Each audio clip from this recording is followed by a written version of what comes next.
안녕하세요. 수지 창작실 회원 강윤수입니다. 오늘은 읽는 인간 세 번째 시간으로 살바르도르 달리와 오해 긴자부를 엮어 리뷰해 보겠습니다.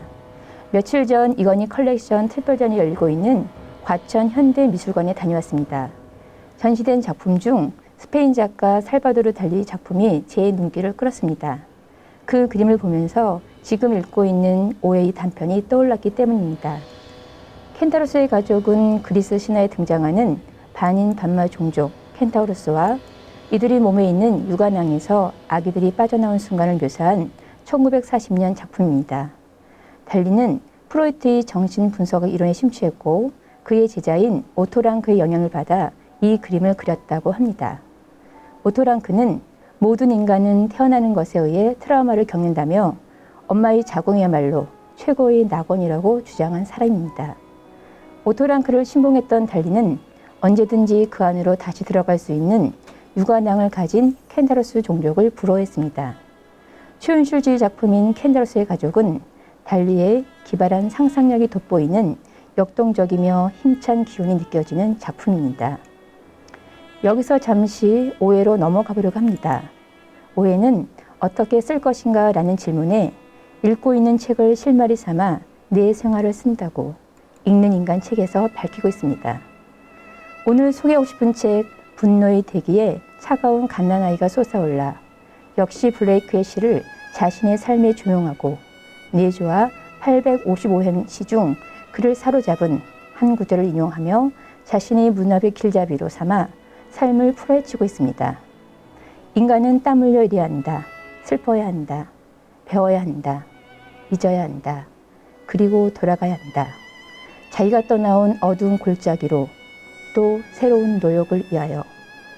오해는 우연히 블레이크의 시를 읽었는데 그 문체나 표현 방식에서 오해의 표현을 빌리자면 소년에서 청년으로 변해가던 그 어느 날 나를 강하게 사로잡았던 그 시와 같은 정서적 맥락을 가졌다고 고백하였습니다. 오해의 읽기 방법으로 원어로 다시금 읽어보았습니다. That man should labor, sorrow, learn, forget and return to the dark valley whence he came to begin his labors anew. 오해는 땀 흘려 일하는 것과 슬퍼하는 것을 대립항이 아닌 인접한 삶의 두 측면으로 받아들입니다. 오해의 아버지가 돌아가신 후 어머니가 감당했던 노동에 대한 생각이 설득력 있게 다가왔다고 하지요. 그리고 프랑스어를 배우긴 하지만 언젠가는 잊어버릴 것이며 오히려 잘 잊어버리고 배우기라도 하는 것이 차림이라며 Learn and Forget을 정의합니다. 오해의 읽는 인간 책 중에 이런 글이 있습니다. 책을 읽은 기억이 전에는 풍성한 초원 같다가 부분적으로 황폐해지면서 검붉게 색이 발해간다는 걸 깨달을 때만큼 두렵고 괴로운 일도 없어요. 배우고 잊음, 다시 채우기 위한 작업이라 여기며 제 스스로를 위로합니다. 그럼에도 잊는다는 건 슬픈 일입니다. 잊고 싶은 기억은 또렷이 기억나는 기억의 이중성 때문이지요. 달리의 기억의 지속이란 작품이 떠오른 건 우연일까요? 오해의 큰아들은 장애를 갖고 태어났습니다. 큰아들의 장애를 그는 슬픔과 배움으로 이겨나갑니다. 그에게 블레이크의 다크밸리에는 시커쿠 숲, 그곳엔 유년 시절 상처와 추억이 있습니다. 어두운 골짜기를 지나고 보니 그에겐 또 다른 고역이 기다리고 있었지요. 바로 큰아들의 장애였습니다. 하나의 아버지가 된 그에게 큰아들의 장애는 견뎌야 할 슬픈 고통이며 세상의 격려를 익히는 배움의 통로가 아니었을까 생각해 봅니다. 그래서 조금은 짠한 마음이 들어 토닥토닥 그의 상처를 어루만져 봅니다. 그러나 비탄에 빠져 있을 오해가 아니죠.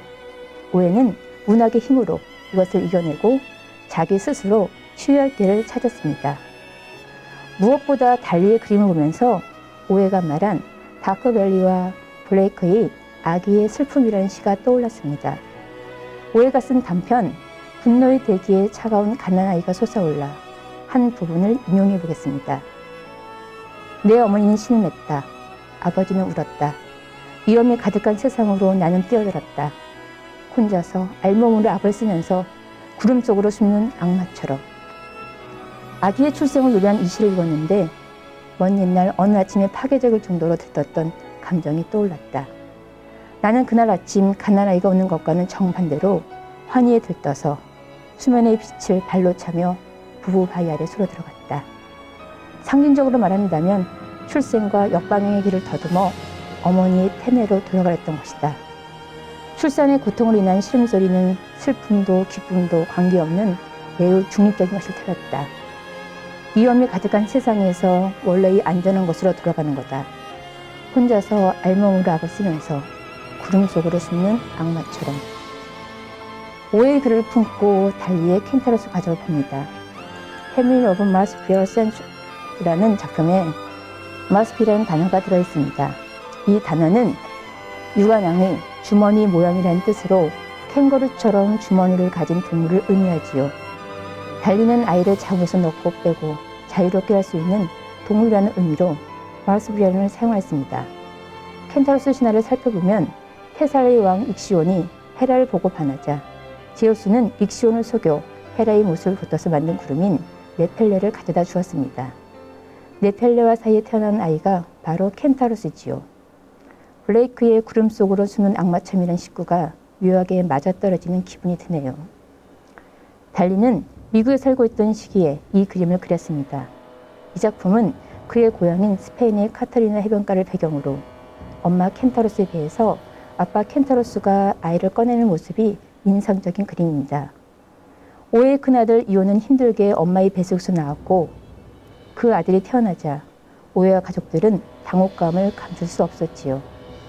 책에서 묘사되었듯 큰 혹을 달고 태어난 이오가 수술을 앞두고 수술 성공에 확신을 갖지 못하고 오해가 흔들리자 이오의 할머니는 그 누구도 아닌 이오 자신이 이겨내야 한다는 의미 있는 말을 남깁니다. 달리의 이 그림을 본다면 오해는 그의 큰아들 이오를 다시 엄마의 안전한 뱃속에 넣었다가 자신의 슬픔이 좀 진정되었을 때 꺼내고 싶지는 않았을까요? 라는 생각이 들어 한참을 달리 그림 앞에 서 있었습니다. 젊은 아빠였던 오해의 아내 출산 후 첫 만남을 가졌던 아들에게 당혹감을 가지고 절망했던 그의 고통이 느껴졌기 때문입니다.